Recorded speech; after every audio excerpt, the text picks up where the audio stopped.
Good day to all of you. We are so lucky to have Yadavendranandaji Maharaj, personal secretary to Revered Vice President Gautamanandaji at Ramakrishna Mission, Chennai. He has kindly agreed to speak to us, and in spite of his very heavy schedule, and he will speak on a very, very important topic, which is spiritual outlook towards problems in life. And just for your information, we will be reaching the 50th session next Sunday, and all of you know that we started this series of structured lecture in the wake of pandemic to give spiritual sustenance to the people and to help them to have happiness and confidence in life. And we'll have the 51st session, which by Swami Nikhileshwaranandaji on how to overcome tension on 10th of April. So on 3rd and 10th of April, we'll have this session, one by Nikhileshwaranandaji, other by Swami Baneshanandaji. So please try to attend. And today, Yadavendranandaji, as we mentioned, we will be speaking on spiritual outlooks towards problems in life. Let me, for the purpose of some of you know Swami Yadavendranandaji very well. He is a monk of the Ramakrishna Order and is at present serving as personal secretary of Revered Swami Gautamanandaji Maharaj, one of the vice presidents of the Ramakrishna Math and Ramakrishna Mission, Belur Math. Swami Yadavendranandaji had joined Ramakrishna Order in 1998 at Ramakrishna Math, Bull Temple Road, Bengaluru. After a stay of 14 years in Bengaluru, Maharaj was posted to the Ramakrishna Mission Institute of Culture, Golpath, Kolkata, West Bengal, India, where he worked for a period of 4.5 years, mainly as the in charge of the Center for Indological Studies and Research. He was then posted to Chennai to his present post as the secretary of Revered Vice President Maharaj Gautamanandaji from September 2016. As a part of his work, he travels extensively throughout India and also abroad. Swamiji also knows quite a few Indian languages. With these words, I would request our very active member, Attorney Jana, to introduce today's topic to our Filipino brothers and sisters, and thereafter our spiritual advisor and our minister in charge, Udanandaji Maharaj, will speak a few words, and then Swami Yadavendranandaji will initiate his lecture. Attorney Jana. Thank you, Nirmal Babu. Magandang hapon po sa lahat ng sumusubaybay sa ating talk series na hatid po ng Ramakrishna Vedanta Society Philippines. Malagod po namin kayong tinatanggap ngayong hapon. We have for this afternoon a very learned speaker, Swami Yadavendranandaji, to speak about the spiritual outlook towards the problems in life. Very relevant topic indeed, and I hope that everyone will get a lot of takeaways after this session, when this session is over, and may we all apply this in our daily lives. I now turn over to Father Swami Udaranandaji. Thank you. Namaskar. Thank you very much, Attorney Jana. Thank you very much, Nirmalda. I, on the behalf of Ramakrishna Vedanta Society of the Philippines, welcome you all. We are really very, very grateful to Yadavendranandaji Maharaj for kindly accepting our request to speak. We are very, very grateful to him. And interestingly, he has chosen a very, very interesting topic, what will be the spiritual outlook to the problems that we face in our life. So I hope everybody is facing some problems or the other. So what will be the spiritual outlook that will be a very, very, I think, important topic for today. And I hope you will all have much to take and learn and practice so that you can face the problems in the life. Thank you very much, all of you. And thank you very much, Swamiji, for kindly accepting our request. And I hope that at the end of the session, there will be some people who will have some questions to ask. So after the session, you may please, if you have question, you do ask. Do not hesitate. Do not feel shy. Be very frank. Maharaj is there to answer. I hope you will have some questions also. With these few words, I will request Maharaj to please take over. Thank you very much once again, Maharaj, for kindly accepting our request. Thank you, Maharaj. Om Sthapakaya च धर्मस्य सर्वधर्मस्वरूपिणे अवतारवरिष्ठाय रामकृष्णाय ते नमः जननीं शारदां देवीं रामकृष्णं जगद्गुरुं पादपद्मे तयो श्रित्वा प्रणमामि मुहुर्मुहुः नमः श्रीयतिराजाय विवेकानन्दसूरये सच्चित्सुखस्वरूपाय स्वामिने तापहारिणे. My pranams to Sri Ramakrishna, my pranams to the Holy Mother Sri Sharda Devi, my pranams to Swami Vivekananda, my pranams to respected Swami Udaranandaji Maharaj, the Minister in charge of Ramakrishna Vedanta Society of Philippines. My namaskars and greetings to all the participants of today's online program. The topic for today is spiritual outlook towards problems in life. All of us, we know very well that problems in life are a part and parcel of our lives. All of us face problems. It is common to one and all. Life itself is a problem. So now we will discuss some things about the problems of life and how to tackle them and how to have a better approach towards them, how to see them from a spiritual angle. Problems have beset man since time immemorial. Nobody wants problems, but problems are there. We have to face problems. If we know how to face problems in the right way, then we can minimize the problems. When do problems come? We never know. It can come to anybody at any time, at any part of their life. Problems may be small, problems may be big. They may be long-standing. Why do problems come? How to tackle them? Before going on to the problems, I'll brief you about certain facts which we need to understand before we can understand and tackle problems. The first fact, the first principle is the law of karma. All of us know that the universe itself is built on the principle of the law of karma. Law of karma is the law of cause and effect. Every cause has an equal and opposite effect. So, whatever we do in our life, it has an effect. When we perform an action, the action is performed and it leaves behind an impression. We call it as a samskara. An impression is left behind in our mind, and that impression continues till it is worked out.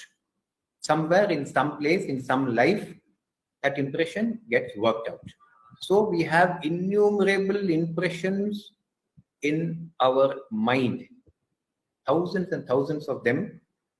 They have been brought about by the actions which we had performed in our lives, in our past lives, maybe hundreds and thousands of our past lives.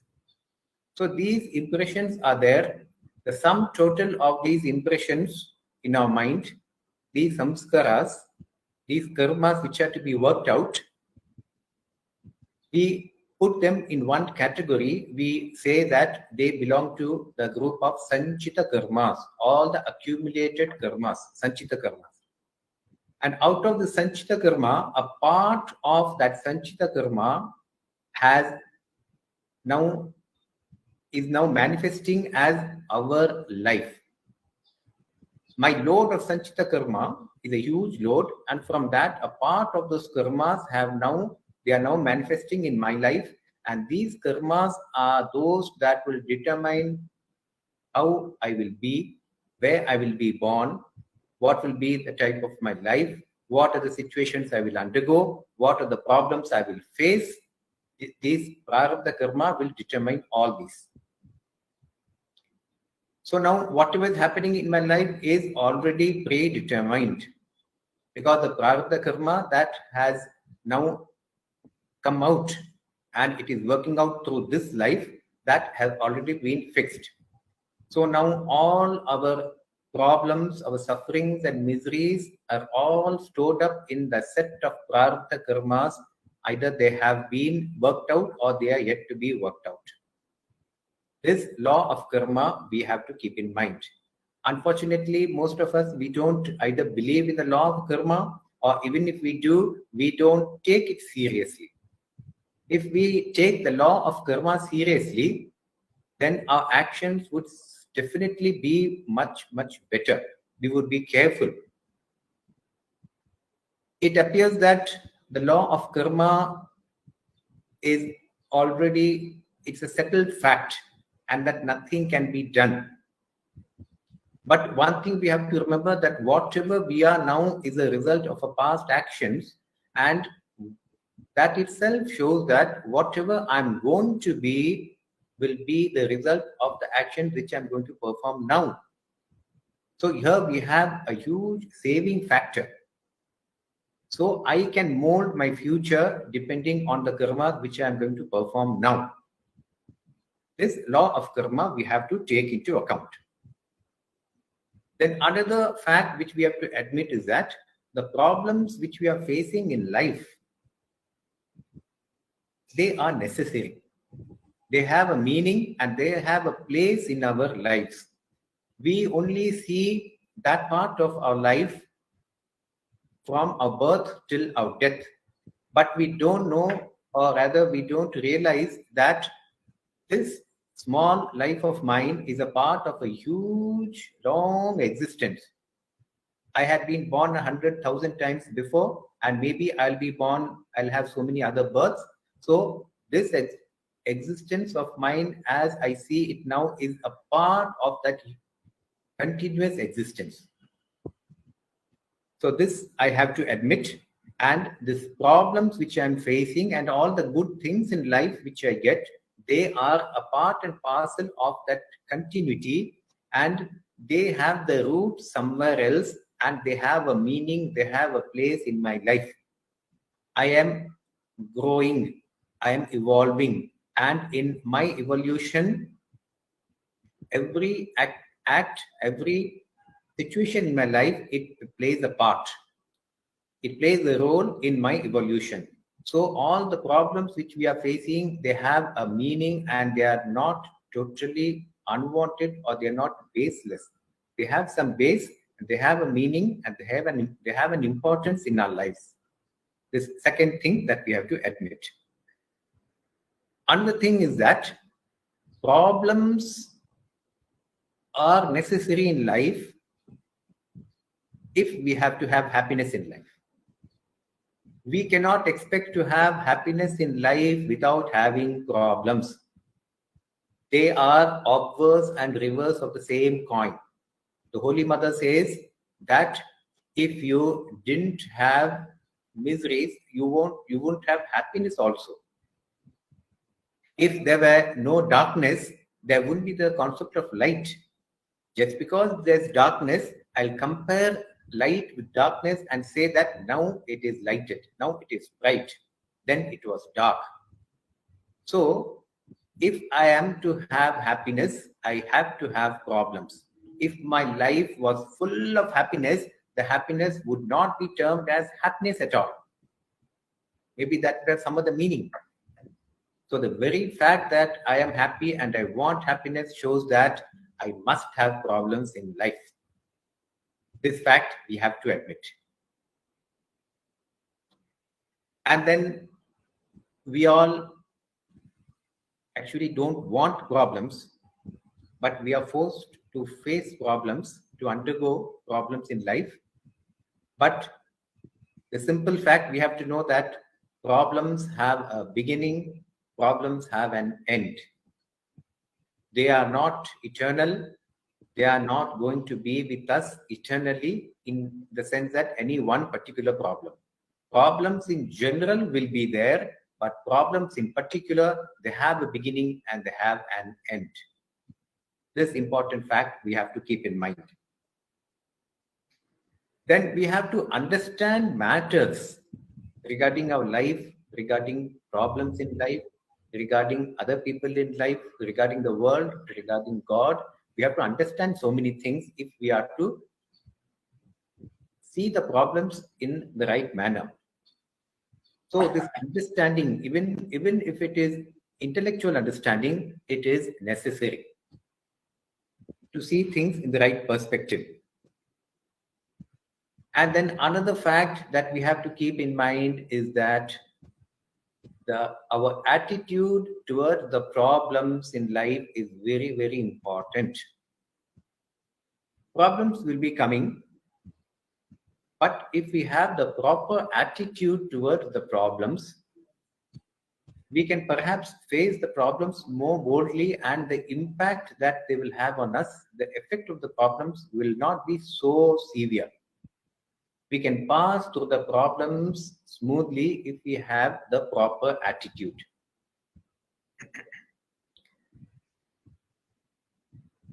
And then one more fact we have to keep in mind, that problems don't have instant solutions. Temporarily, we can have some relief, but problems, they need long drawn efforts to tackle them. It's not that somebody gave me some idea and immediately I overcame my problem. It's not that. The problems that we are facing, they are the result of our past actions done over so many births.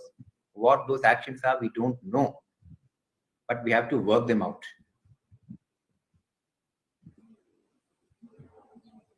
So if I think that overnight I can solve my problems, it's not possible. Small problems, of course, we can solve, but larger problems, they need long drawn efforts on our part. We have to work, we have to struggle for long periods of time. Then we can hope to have a permanent solution. So now this is the basis. These are the ideas, the principles. Having these as the background, we will now discuss some problems of life and how to tackle them. One important problem in everybody's life is a problem of disease. All of us, we have got diseases in the past and we will get diseases in the future. As long as we have a body, we will have disease. What attitude should we have when we are overcome by diseases? In what way can we best tackle diseases? Maybe young people, they may not be having any major disease, so they are quite healthy. They may not understand these things. But as and when we grow old, we find one after the other diseases coming. Some diseases may be long-standing. Some diseases may be terminal diseases. Some diseases may be fatal. So how are we going to tackle diseases? Of course, you will tell that we will undergo medical treatment. Yes, that's fine. We will undergo medical treatment, and then To some extent, we can relieve ourselves from diseases, but not all the diseases and not at all times also. When we are beset with diseases, our mind starts asking questions. Why did I get this disease?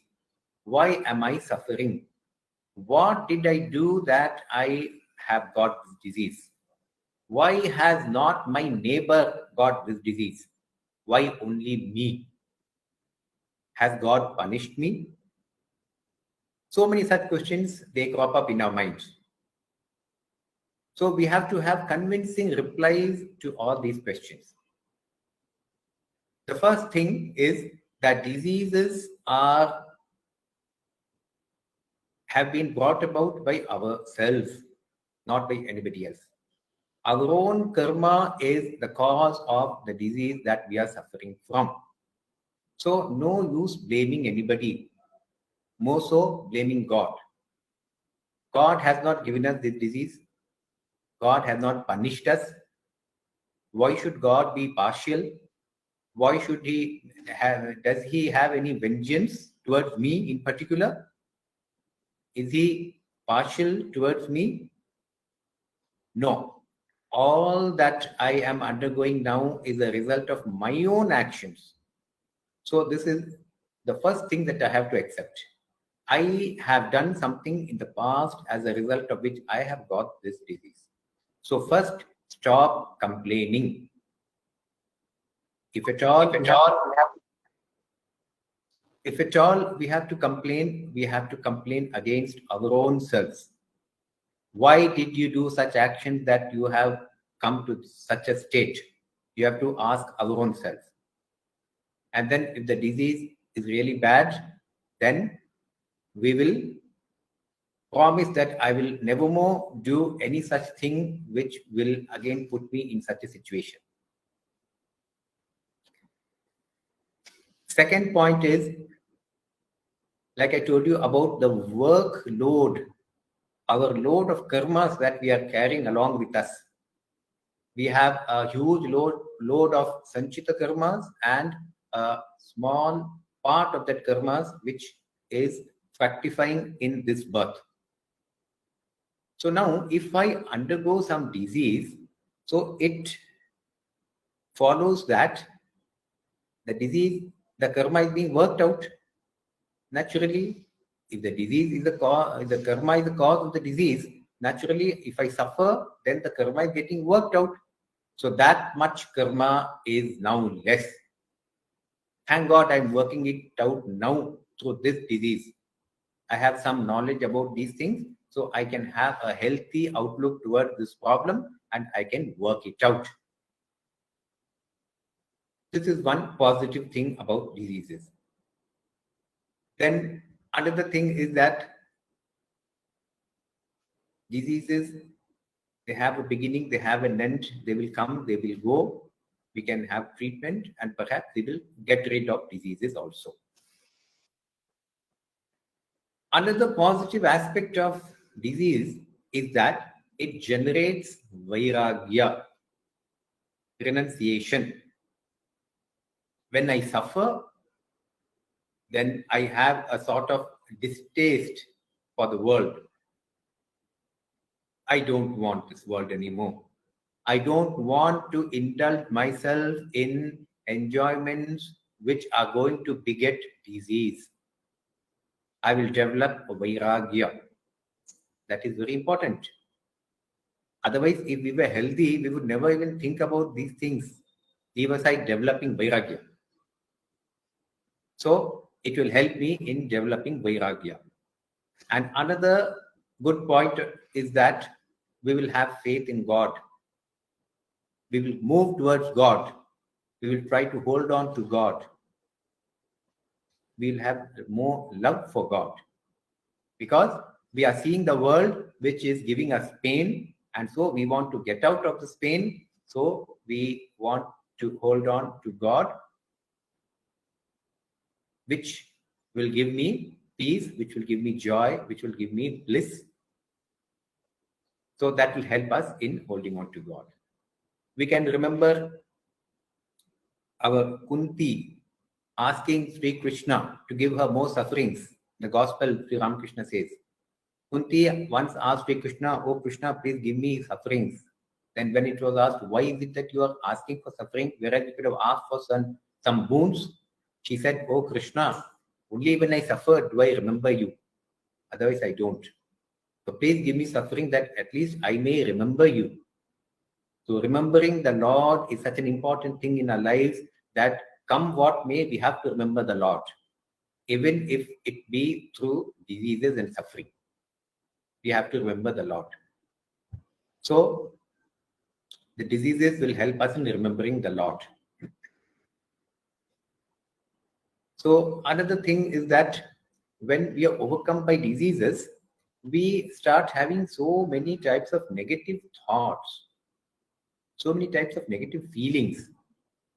So we have to divert our minds to positive thoughts and positive ideas. I will try to keep away those negative ideas, because those negative ideas themselves will worsen our condition. So actually, it all depends upon the situation of our minds. If we have a positive approach, then what happens? The mind is good and healthy, and the body also follows. So for the body to be healthy, the mind has to be healthy. And for the mind to be healthy, we have to have good, positive, healthy ideas. Ideas, good ideas. Swami Vivekananda, he has often quoted, we have to have the idea of our real nature. We are infinite souls. We are perfect. We are full of joy. We are full of bliss. So if we keep on telling this, then our mind will have a positive attitude, positive vibrations, which in turn will be reflected in the body. And the disease either will not be felt much, or it will be cured soon if we have a positive outlook. So such an attitude towards diseases will certainly help us in tackling them. Another problem we face in life is adjusting with others, with our fellow beings, with our colleagues, with our family people. So much of conflict. One person cannot adjust with another. And where you find people, those who adjust themselves with others, then you will see heaven, as it were. But in many cases, this is a really terrible problem. Among family members, there are quarrels. Among husband and wife, there are quarrels. Among colleagues working in an office, among students, just one cannot put up with the other. And then that leads to so many other problems. So what is the problem? Why don't we adjust with others? The problem is our own ego. Our ego is so strong, we are so self-centered that we just don't want to accommodate the other person. We have to know that we have a nature of ours, good or bad, or good and bad. So similarly, others also have a nature. That nature also can be good and bad. So if I have to accommodate the other person, I have to accommodate his nature, his good and bad points, and have a sort of sympathetic attitude. Rather, it should be sort of empathy. I should know, I should feel like him. In that case, I can adjust with him. And then this world is a place where so many of us are living together. This society cannot function if you leave out me or if you leave out yourself.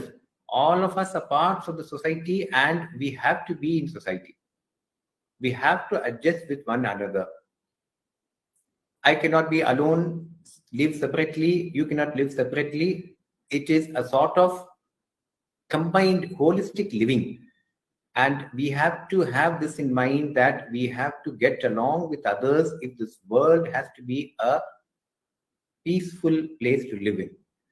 It should be a joyful place only when I can adjust and accommodate others.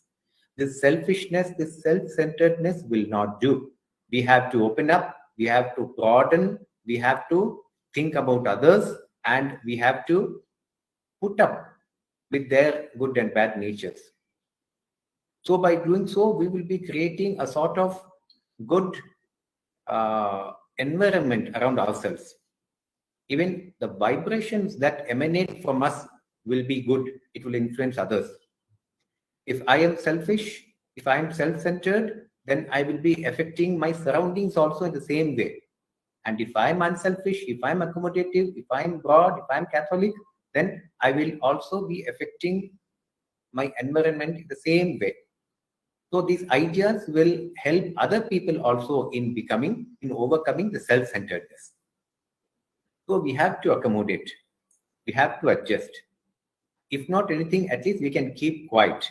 When we are facing some challenges from the other party, we need not aggravate the situation, we can just keep quiet. And then it will pass off. This adjusting ourselves is very, very necessary. It's not that people, all the people, they are of this nature. There are people who are very tolerant, loving, caring, concerned for others. And whenever we come across certain situations, such situations in life, we have to learn lessons. When the husband and wife, they are tolerant to one another, they are understanding, they love each other, they have respect for each other, then just you find how healthy that family will be. Exactly, this is what is wanted. All of us should be like that. So we have to be accommodative and we have to show love towards others. All the time we expect. Not being able to adjust with others is because we expect too much from others. In fact, we should expect nothing. When we can expect nothing from others, then whatever good things we get from them is a bonus. Only when we expect, then we find that we don't see things to our expectations, and then we are thrown off our balance. So instead of expecting good things from others, let us first try to show it in our lives. If I can show goodness, if I can show love, tolerance, then I can expect that from others. Then also I necessarily need not expect. Let me first show. Let me set an example. Let me try to be a person greater than the normal run of human beings. Let me show that I am something great. At least let me have some good qualities in me, so that I will also be peaceful, I will be happy, and I will make others also happy.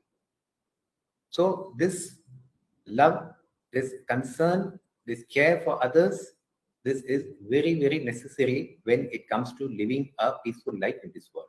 Be it a family or a place of work, or even outside anywhere where we come across human beings, we have to have this attitude.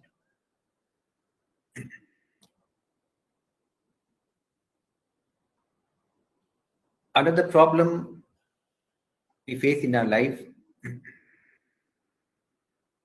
I have heard many people telling that they undergo depression. We feel depressed.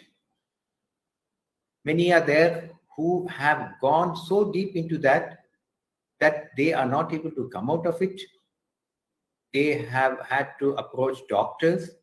They have taken treatment. Perhaps they are taking drugs, medicines to cure their depression. Now, what is this depression? Why should we feel depressed? Because we are not able to tackle problems of life. It is too much for us. Perhaps we are too weak, and then we get depressed. We cannot face realities.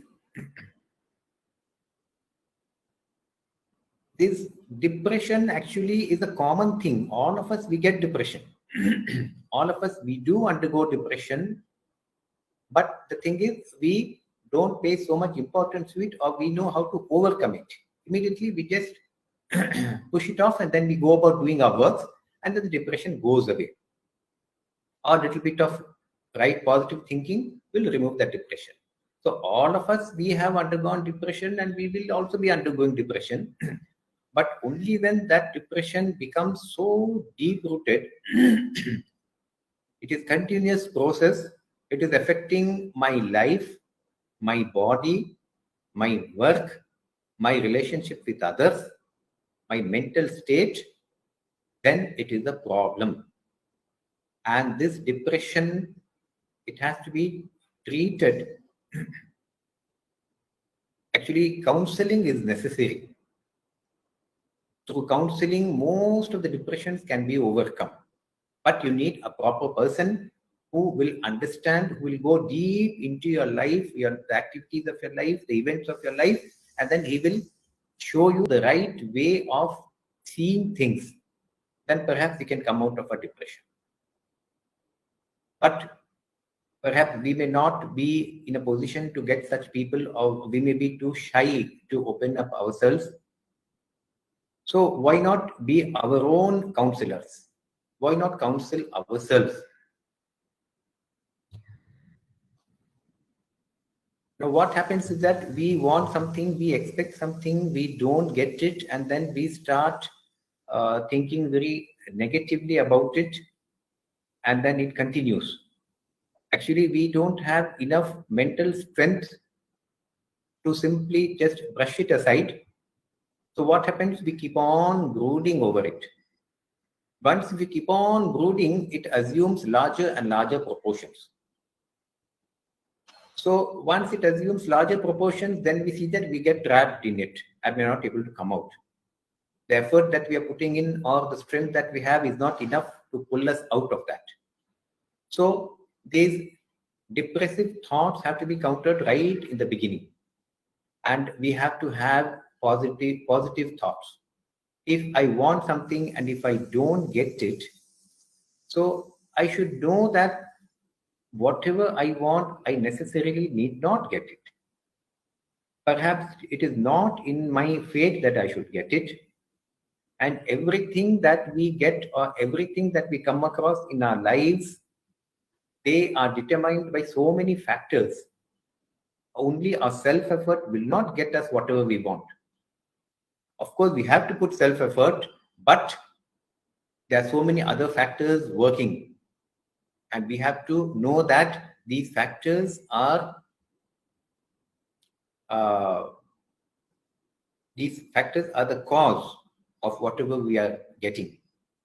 So if we don't get, of course, we haven't got it. Now let me try for something else. Let me put more effort. Perhaps I will get it. So some such positive thoughts we have to inculcate so that we can counter those negative thoughts that we are getting in our minds. Thing is, we don't have confidence in ourselves. If I have enough confidence in myself, if I know that if I could not get something by my effort in the first instance, let me try again. So this confidence that yes, I can do, I can achieve, I will do it, this confidence will push us forward. And then people who get depressed easily, they have a very low self-esteem. If I don't have good esteem of myself, in that case, how am I going to counter these depressive thoughts? I think I myself am a very weak person. I cannot do this, I cannot do that, or this world is too big for me to tackle, I cannot do it. That person is too much for me, I cannot tackle. This problem is too much, I cannot tackle this problem. So why should I have such a low esteem of myself? Why not tell that, yes, why can I not tackle? Do I not have strength? Do I not have power? I do have. And that power is very much within me. and within each and every one of us, and I should be able to tackle all these problems with the help of that power. So constantly thinking of such thoughts will lift us up from that situation. And like I told you, that these thoughts, you cannot have an instant solution that immediately I started thinking and then I want to overcome that situation. Of course, that can help me momentarily, but if I have to overcome it on a permanent basis, then I have to keep on thinking such positive thoughts for a continuously long period of time. Whenever we are free, whenever we don't have work, we can just sit and think of such positive thoughts. I am full of energy. I am full of power. I have infinite energy in myself. I am the infinite.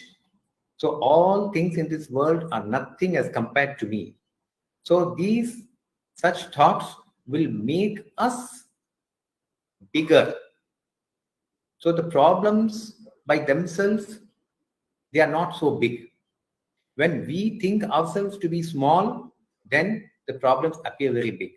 So what we have to do is we have to make ourselves big so that the problems will appear small.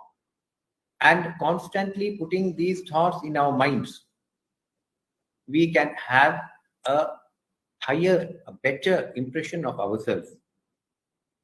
In that case, confidently we can go about in tackling our problems. And many a time, immediately we rush to a doctor to cure us of this depression. Medicines do help, I don't say no, but we have to know that these medicines will have a sort of chemical effect on us. Chemically, they are going to affect us.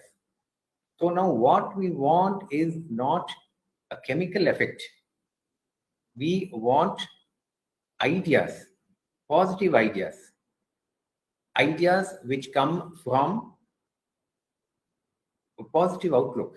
So this is what is necessary, because these ideas and these thoughts have made us depressed. So thoughts of depression have to be countered with thoughts of strength, thoughts of power, thoughts of purity. So we have to counteract thoughts with thoughts. That we can do. So first we will be our own counselors. We will make ourselves understand, and we will hold on to good ideas, and we will overcome all these negative, depressing thoughts. Then come one more problem. All of us, we do face this problem in life. So another problem is the problem of not progressing in life. It may not be with a problem with everybody, but with many of us, especially those who have taken to spiritual life, they face this problem. They think that I am not progressing. I am struggling. I'm putting effort, but I don't progress. Now, one question that can be asked is, how can you know whether you are progressing or not? Somebody goes to the Holy Mother and tells, "Oh Mother, I have been doing japa of the mantra that you have given me, but I don't find that I have progressed at all." The mother says that, how can you know that you have progressed? The Holy Mother, she will be knowing. She is the Guru, she is the Divine Mother herself. But we people, how can we know that we are not progressing? The thing is that as long as we are sincere in our spiritual quest, as long as we put in effort, we should know that we are progressing. We just cannot stand still. When there is a cause, there has to be effect.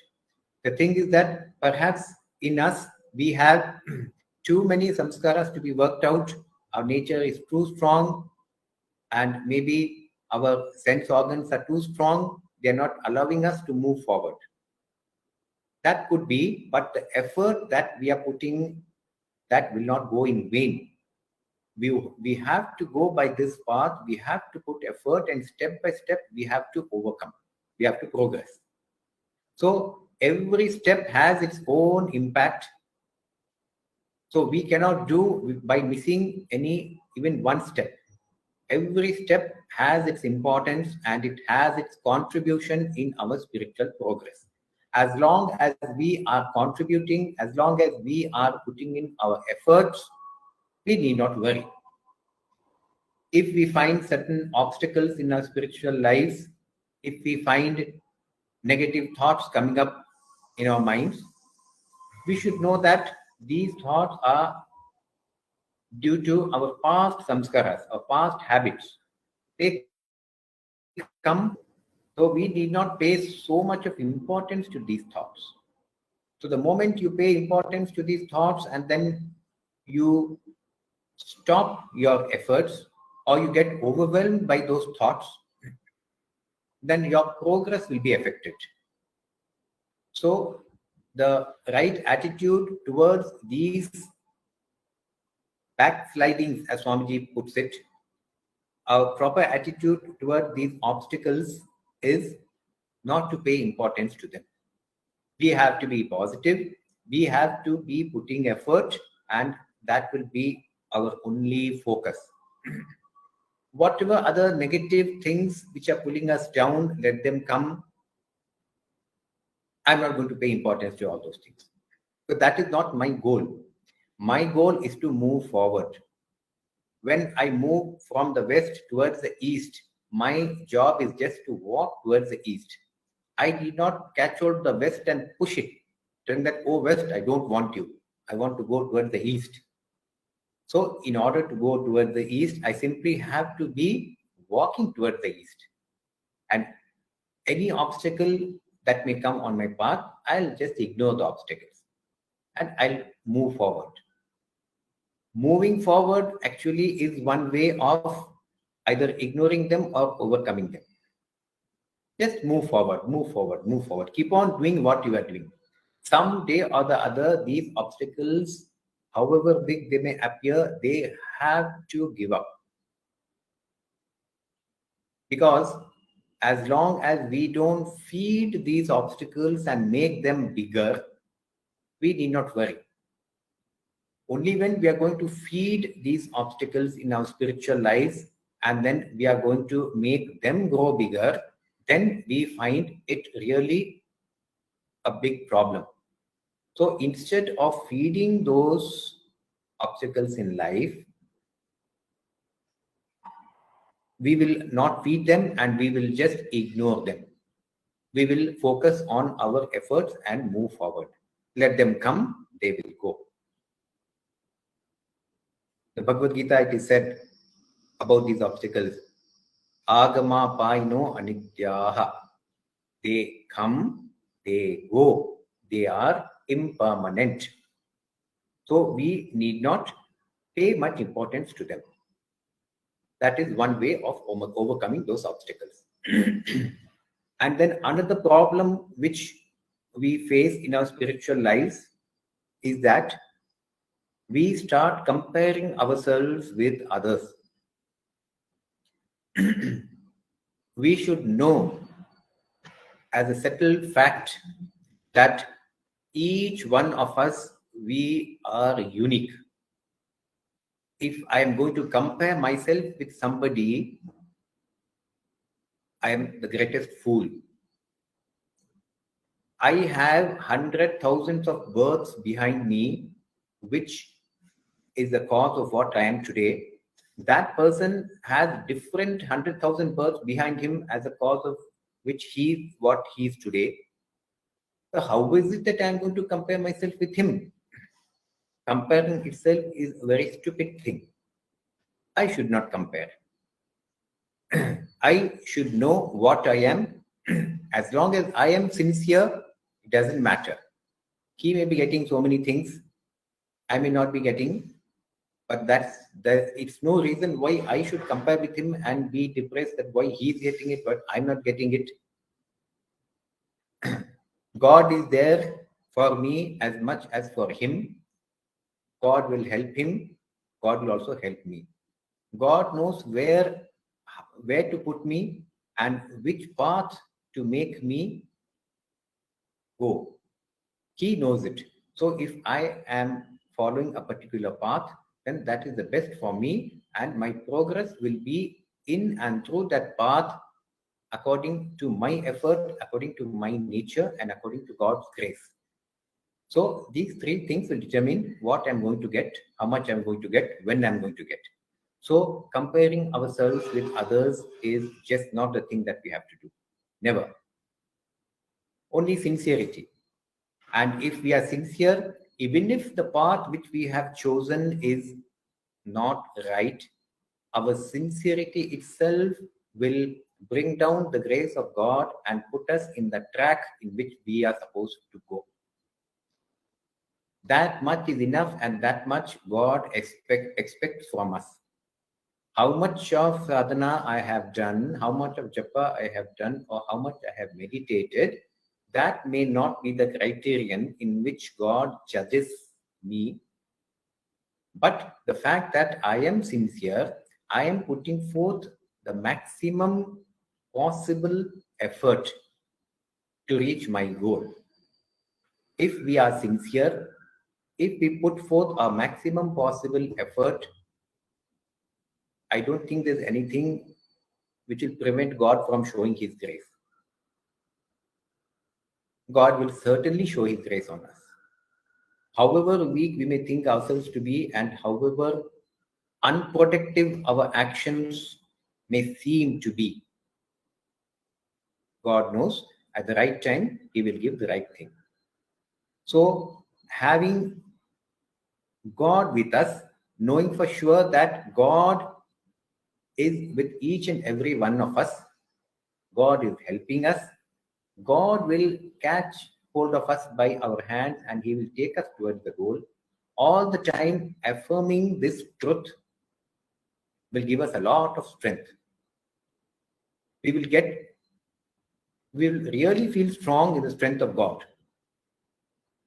So my spiritual journey is between me and God. No third person is allowed inside. Allowing third persons and allowing other things to enter my spiritual life will only spoil my spiritual journey. So I'm not going to allow anybody inside. Oh God, I know, you know that I'm traveling towards you with all my sincerity. I'm trying to hold on to you. Oh God, do thou hold on to me. So with this prayer, we go ahead in a spiritual life.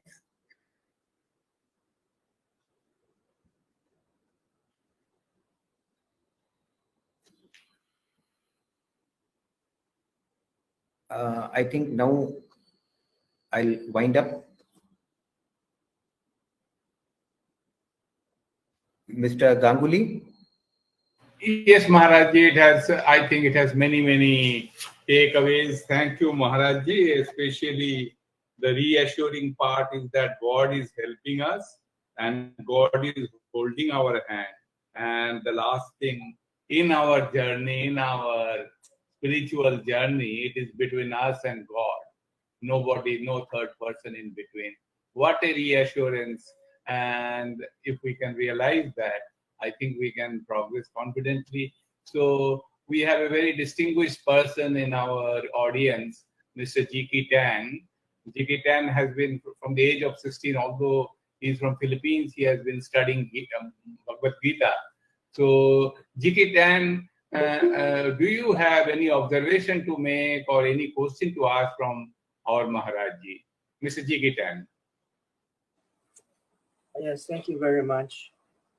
I'd just like to clarify what is the difference between spirit and soul. I couldn't get you. What the difference between? What is the difference between spirit and soul? Because when Spirit and soul. Difference Yes. between spirit and soul. Spirit and soul. These are terms that have been used with different meanings in different places. So if you use the word spirit. Maybe in English books, it may have one meaning. But another person in another book, he may have used the same word with a different meaning. So these terms, they have different meanings and they should be known from the context. If it occurs in a particular place, in a particular book, you have to go through the context in which this word has been used. Soul, normally we refer in Hindu scriptures, it is referred to as the Atma, the individual soul which is beyond the body, which is beyond the mind. But in some places, the word soul, it has been used for the subtle body. So it entirely depends upon the context in which it is used. Yes. Thank you. Attorney Jana, do you have anything to say or ask from Maharajji? Thank you, Sir Nirmal. Pranam Maharaj. Actually, there's always no question. It's been a delight for everyone to hear these kinds of lectures, especially on the part that you highlighted earlier when it's in terms of problems or sickness, diseases. Even the Buddha mentioned it as one of the noble truths. You see, dukkha. So we have to acknowledge that it is a necessary part of life, and a beautiful thing that you mentioned earlier about Ma Sharada, speaking of knowing the darkness in things, so you could appreciate the light.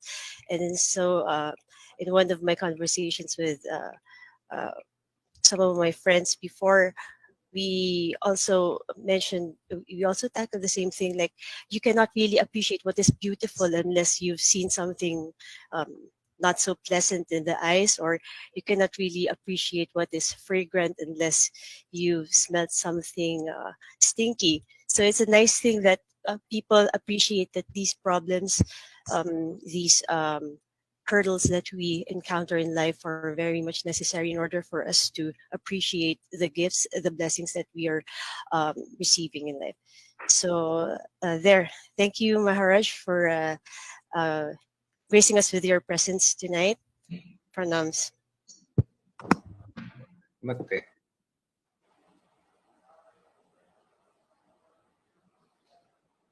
Shall we wind up?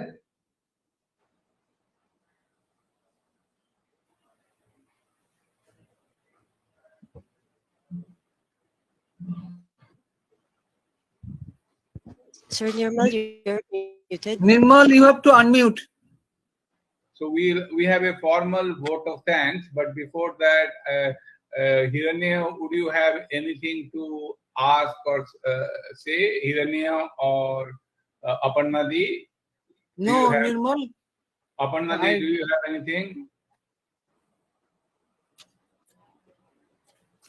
Pranam Maharaj. Pranam Maharaj. For me, it's very difficult to understand that in diseases, because depending upon the diseases and severity and the pain, that you think that this is your Sanchit Karma is going on and you develop the Vairagya. I think that is very good for the yogis who has that level. But the ordinary person or maybe the seekers also in that pain, you don't get that idea. Maybe you can pray to God or Thakur, or but you definitely wanted to get rid of that pain. So for myself, I don't think so. I will in that pain. I think that case my Sanchit Karma is going and just keep. It's very difficult, Maharaj. And you don't develop vairagya also that time. Maybe I think I have seen some of the young people even in Corona, because when they died, I don't think so they are thinking about vairagya because pain or anything else, because they have family left over and they are very attached to them. So it's very difficult. Now it's easy to say. We know that, we listen that so many times, we read it, but to get assimilate all these ideas is very difficult, and practically it won't be happen like that. So that is my observation, and it's small pain also. You always have, like what Thakur is saying, ki you have toothache. How you concentrate on your toothache? Like that, you have to keep on hold God's legs, Naam and Roop, and but in your pain, it's very difficult. So how can you think about that? How you say? When we undergo pain, it is certainly painful for everybody. Even great people, saints, even incarnations, they have undergone pain. They do feel it. Okay. This is just a consoling idea. Okay. It's a consoling idea that at least this pain is working out my karmas. In the future, at least that much I won't be suffering. Now I'm suffering it out. It is painful, no doubt. Okay. This is just one of the many ideas. And then you have to hold on to God, is it not? And in that pain also, it is very difficult to hold on to God. Okay. When we are undergoing so much of pain, so that time difficult to hold on to God only if we have practiced throughout our lives, and then yes, to some extent we can fix our mind on what we have been doing throughout our lives, and then we can get some relief. Okay, this is it. So certain things are there. For example, you said that vairagya will come unconsciously. Okay, when we suffer, you did not tell that I'm getting vairagya will come of itself. Who would want suffering, you tell? Who would want suffering? Nobody wants suffering. Okay.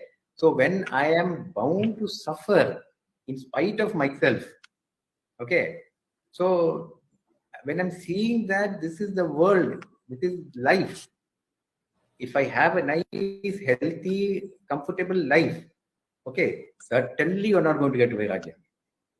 Okay, only when we suffer, then only when we see that this portion of the life, then we know what life is. So then we come to a conclusion that I don't want the joys also, I don't want the suffering also. Okay, so both I don't want. So that time unconsciously some vairagya comes. It should come. That is a temporary vairagya, maybe. Even in the future, suppose you overcome your disease, and in the future, the thought of your suffering, that will prevent you from doing anything wrong, or that will push you towards God all the more. That I have suffered so much, I don't want that suffering anymore. Okay, so unconsciously we conclude these things. But I'm of the opinion that it will give vairagya.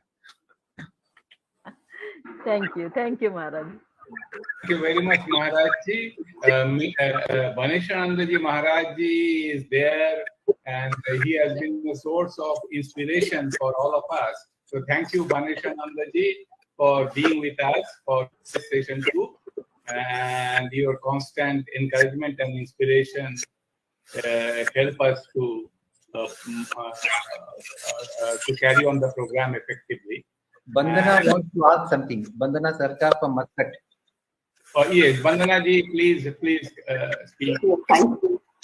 Maharaj. We are an excellent session, Maharaj. Thank you so much. And on a lighter note, for Aparna, is that the vairagya thing. Now, the moment nowadays I have ice cream, my throat pains.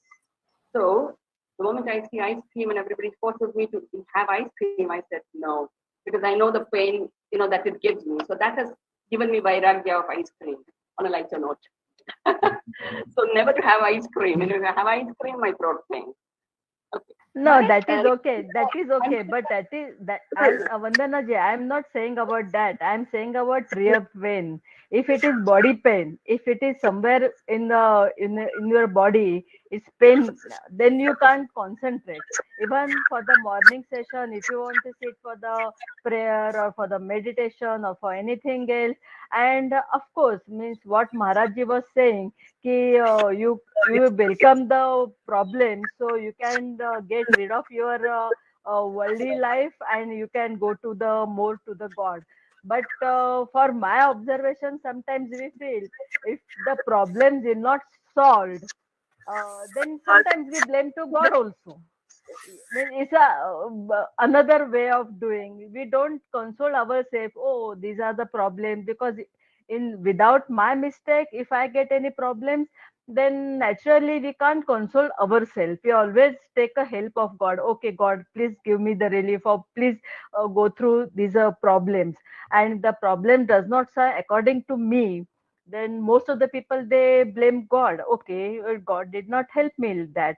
And means Maharaj, I'm just telling you, this happened when I was in Philippines, and I was telling Swami Medhasanandaji about that. Okay, Thakur does not listen anything else. Okay, then Maharaj ji told me, why you are going to Thakur? Don't go to Thakur. Thakur will not help you in your prapanchik chintas and all those worries.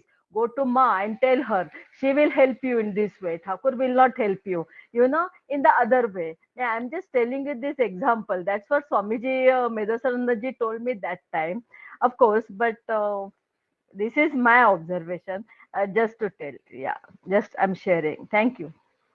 Okay, I need to share something. I have developed a higher threshold of pain. And how? I would like to explain. I have always been very much contemplative on the Thakur's thing.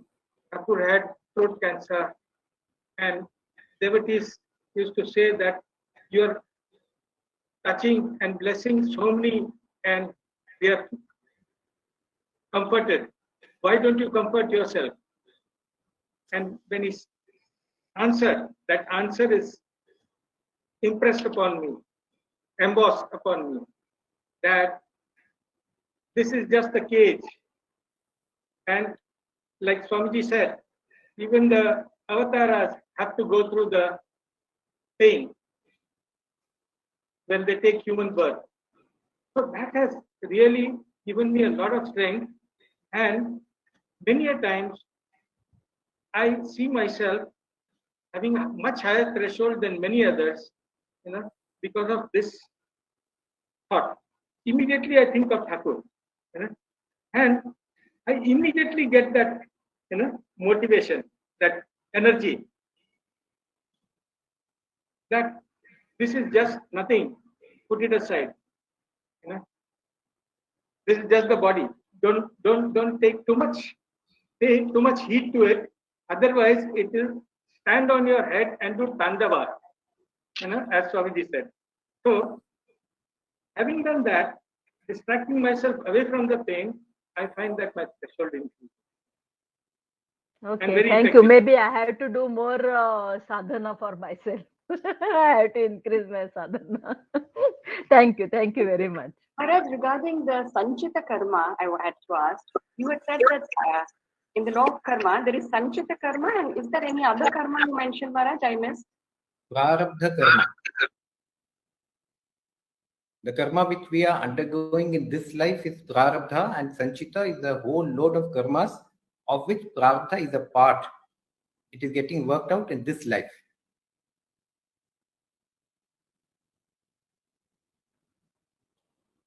I would request Hirani Mukhopadhyay to kindly give vote of thanks to Maharaj Ji, Yadavendranandaji, and also to all the participants.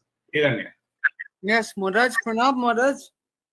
Wonderful lecture. Yes, of course, it is highly controversial topic, and I see what is the point of Aparnadi. But when you see your son is dying, when you see your daughter is dying at a very young age, You don't think about karma. You blame squarely on God and Thakur and Ma. And as Medeshanandaji said, I also told Udaranandaji quite often that Thakur doesn't listen to us. I always go to Ma. Anyway, nevertheless, Maharaj, pranam again, pranam for all these comments. But on behalf of all our disciples from Manila, from all over the world, heartfelt thanks, Maharaj, heartfelt pranam for wonderful talk. Namaste. Pranam Maharaj. Pranam Maharaj. Namaste. Namaste. Namaste. Thank you very much, Maharaj ji. So, should we conclude now, or we can have 5 minutes time for informal session? You can have informal talk. Okay. I'll then conclude today's session, the formal part of the session. And everybody has benefited from today's